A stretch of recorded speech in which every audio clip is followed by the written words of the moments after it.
a que o Portonovo llegue a complicar a tarde Ourense nun partido no que os locais saíron ben plantados ao campo, buscando sempre aproveitarse de buratos na zaga vermella, aínda que non chegasen a definir con moita claridade.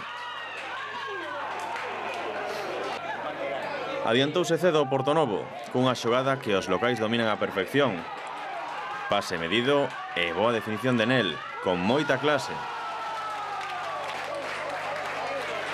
Ourense non se botou a dormir e contestou a xiña.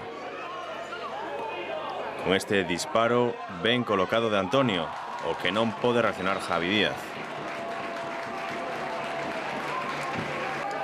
Fixeronse comandos de Fonsi Valverde, tomaron a iniciativa no medio campo e Adrián Quintairos, sempre moi atento, cazou un resitamento da zaga para enviar o balón ao fondo das redes. A segunda metade foi para os visitantes. Ourense comezou como rematara, marcando.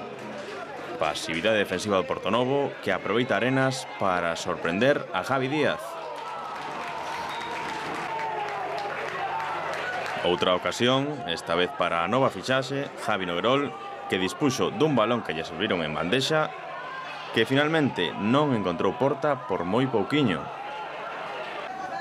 A guinda do partido puxo a Peloto, unha das novas incorporacións dos das Burgas esta temporada. Arranca co esférico e marcha de 2 xogadores para culminar cun certeiro disparo desde a frontal. Ao final, goleada para Ourense e os técnicos descontentos co xogo dos seus conxuntos. Empezamos con ritmo, pero nos relaxamos outra vez, baixamos a guardia e eles pois tamén teñen cousas, teñen bons xogadores adiante, Nel e Óscar Guiménez son bons xogadores e nos fixeron un gol que nos espabilou un pouco.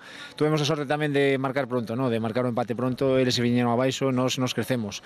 O único que me queixo é deso, non? De que a segunda parte do equipo non estuvo ben, non? Podías perder contra o Ourense porque, claro, potencial tan de sobra para ganar en calquer campo e entraba dentro do previsible, pero bueno, temos que ofrecer unha mellor imaxe que dada na segunda parte, non?